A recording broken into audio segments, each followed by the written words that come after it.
Hello everybody. In this class, we will be discussing on National Commission for Backward Classes and the current affairs that is related to this particular topic. But before we move on to the current affairs, we need to have an idea about what exactly is this National Commission for Backward Classes. So, right now, National Commission for Backward Classes, or in short you can call it as NCBC, is a statutory body. That means it has been established as a part of an act that is being passed by the legislature.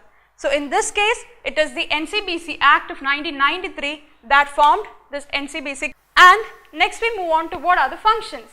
Before we move on to the functions, we need to be aware of the fact that there is a list of backward classes. Now, this is being notified by the government. Now, it is the NCBC that examines the request for the inclusion of a particular class of citizens as backward classes. So, it examines the request. Second thing, it also considers the complaints regarding the over inclusion or under inclusion of certain sections. So, that is, it examines the request as well as hears the complaints. Now, as a part of this, after looking into the complaint as well as request, it recommends to the government regarding the actions that is to be taken. Usually, the recommendation that is given by the commission is seen as binding, but then there has been certain deviations, and for instance you can say before the 2014 elections, the government included the Jat community to the central list of backward classes. So, that was against the opinion that was given by the National Commission for Backward Classes. So, even though it is usually binding, but then there has been certain deviations. And the last is that it has powers of a civil court, that is when you say calling for the documents, summoning someone. So, that is there with the NCBC as a statutory body. Now, this is presently the status of National Commission for Backward Classes, or what you say it as NCBC. Now, what exactly is the current affairs that is related to this particular topic? It is the 123rd Constitutional Amendment Bill that was put forth in 2017. So, what is this bill all about? In simple terms, you can say that the changes are to be put forth in two terms. The first is that I have already said that NCBC is a statutory body. Now, after this particular amendment, it will turn and become a constitutional body. So, presently it is a statutory body and it will become a constitutional body. That is the first point. Second point, the NCBC will be given powers in such a way that it will become on par with that of the National Commission for Scheduled Caste and National Commission for Scheduled Tribe, which is already in existence. So, two objectives. The first is it will replace the National Commission for Backward Classes as a statutory body with a constitutional body, first thing. Second thing, it will be given more powers so that it becomes at par with that of the National Commission for Scheduled Caste as well as National Commission for Scheduled Tribe. So, how is this change being brought about? That is through the addition of two articles, mainly two articles, that is Article 338B as well as Article 342A. Now, what is this 338B as well as 342A? The first article, that is 338B, mainly deals or mentions about the NCBC, its composition, its mandate, its members, etc. So, that is what is included or mentioned in Article 338B. Now, what is in Article 342A? It is regarding the procedures on how the list of the backward classes will be changed. That is of two types.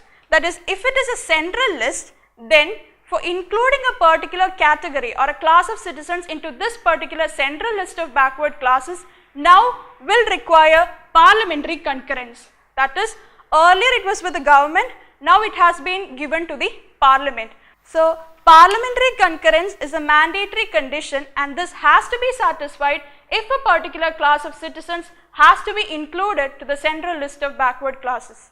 So, that is the first thing. Second thing is, in cases of state list, if you need to add a particular section that is socially as well as educationally backward, now the president will notify a particular class of citizens will have to be included in the state list, and this particular procedure has to be done in consultation with the governor of that particular state.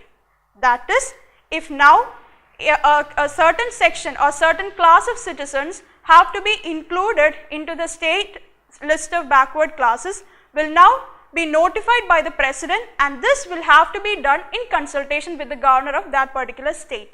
So these are the two things that have been brought about. That is, first thing is 338B as well as 342A.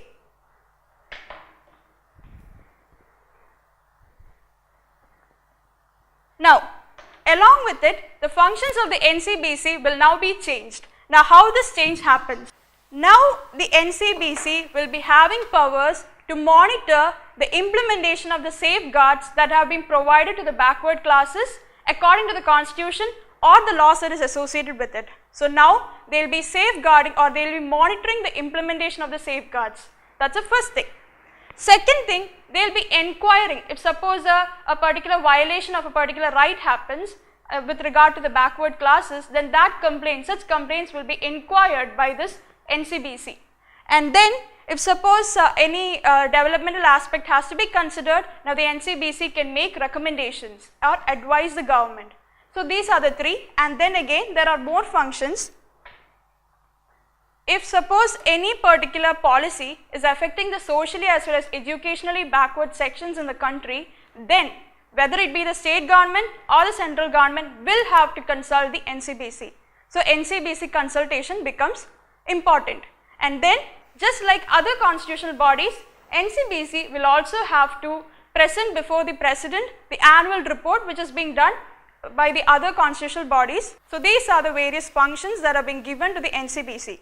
That is, to monitor the implementation of the safeguards, second thing to look into the specific complaints, and the third thing to make recommendations on the socio-economic development of such classes, and the consultation that is required by the governments with the NCBC, and also the annual reports that is to be presented. Now, what is right now the status of this particular bill? The original bill got passed in Lok Sabha with the needed majority, but then in Rajya Sabha a lot of discussions happened, and what happened is a different or a bill that with the changes were being passed. Now what is this change? Change is a clause known as clause 3 that mainly concerns with the composition of the NCBC was being debated, and finally this particular clause was dropped and it was passed. So what was said is that initially the bill contained that the NCBC will be consisting of 3 members. Now during the discussions, many of the members in the Rajya Sabha said that we need to make it 5, and out of the 5, one should come from the women section and the other from the minority community. So this was debated, and finally the clause 3 regarding the composition was dropped and it was passed by the Rajya Sabha. So the bill passed by Rajya Sabha is different when compared to the Lok Sabha. So now this will have to again go to the Lok Sabha, and both of them will have to pass the same bill, and then only it need to go for the state ratification and to finally become an act. So this is the present status of the bill. Now we will look into what are the benefits of this particular bill. So now we move on to the benefits of this particular amendment. So what is the benefit?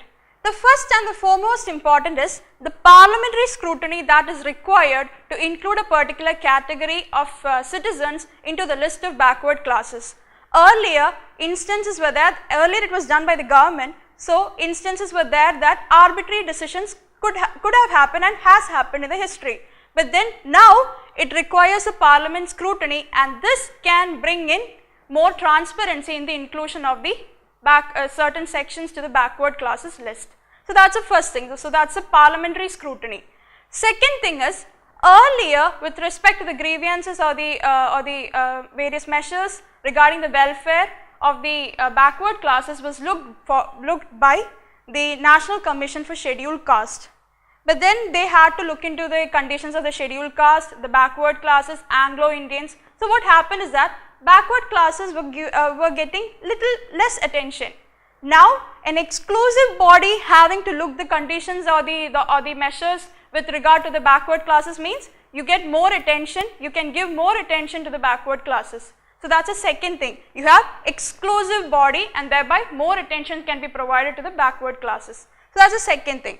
Third thing is, I've already said that if suppose any policy that affects the socially as well as educationally backward classes happens, then the government will have to consult the NCBC. So that in that way you can ensure the proper welfare as well as development of this particular class. So backward classes will be able to get more attention and their development as well as welfare can be ensured. So that is the next aspect. And also the powers of the civil code is being retained and it has become more wide, and that will ensure that it can effectively function. So NCBC will be able to effectively function. So if you look at the benefits, it is the parliamentary scrutiny, an exclusive body will be there, and then you can ensure the welfare as well as development of the backward classes, and then the powers of civil code will ensure that it functions effectively. So these are the main benefits that can arise out of this particular amendment. But then there are also negatives or criticisms that has been there associated with this particular amendment. Now with respect to the criticism of the amendment, there are mainly three criticisms. The first thing is that earlier, before this constitutional amendment came in, the states had the discretion to include a particular category into their list of backward classes. But now what happened is that it will be notified by the president, and that will be done in consultation with the governor, and also the governor's opinion is not binding.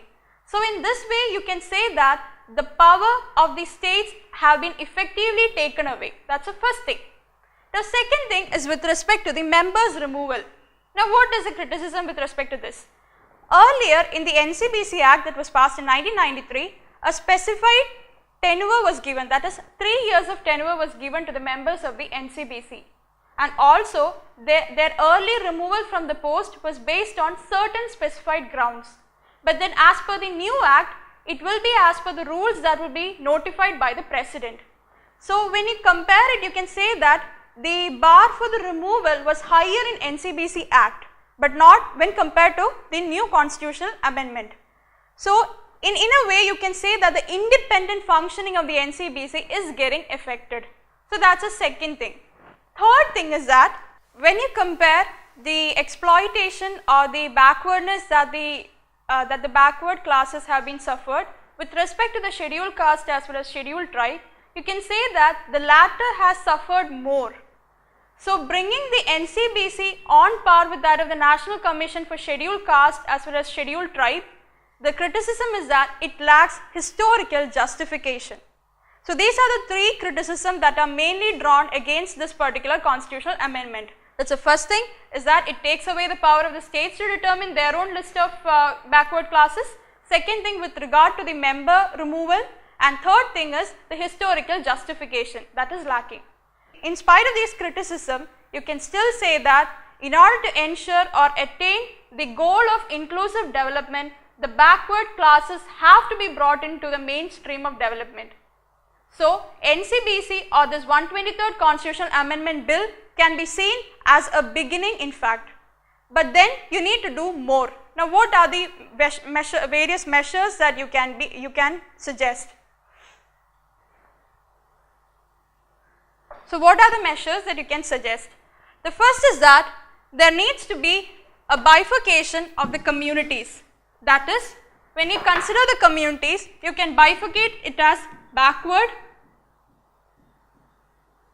more backward, and extremely backward. So in this way, if you bifurcate, you can ensure that this extremely backward never gets ignored from the benefits that are being provided to them by the government. So basically, it is the bifurcation of the communities, and then the recent hint that the present government has given that its future agenda will be to introduce categorization or sub-quotas of the backward classes is a welcome step. So that is with respect to the bifurcation. Second thing is the need to have ample consultation with the states. Now it is only with the consultation with the states and the opinion that is given by them that the government will be able to identify the actually or the deserving socially as well as educationally backward sections. So if the right people have to be targeted and the benefits have to reach to them, then the consultation with the states is very essential. So that's the second thing. Third thing is with regard to the member composition. Now, members of the NCBC should be of people who have sincerely served for the development of the backward class sections, or those having a knowledge about the backward classes, so that when such people man such NCBC and NCBC, then that will instill confidence of the communities in this particular new constitutional body. So that's a third thing. Fourth thing is that we have said that parliamentary approval is required if a particular backward class has to be included in the central list. Now, this has to be done in an objective manner, and also NCBC should be consulted and its opinion should be thought on, and then the right decision has to be taken. That's the next aspect. And last, if the proper functioning of this particular commission has to be ensured, then it has to ensure that an effective grievance redressal mechanism is in place, so that the grievances or the complaints of the backward classes are being taken up and they are being rightly inquired into, and the rightful or the needful is done. So these are the main aspects with respect to the National Commission for Backward Classes and the recent 123rd Constitutional Amendment Bill that is associated with this particular commission. So that's it. I hope you've understood this topic. Thank you.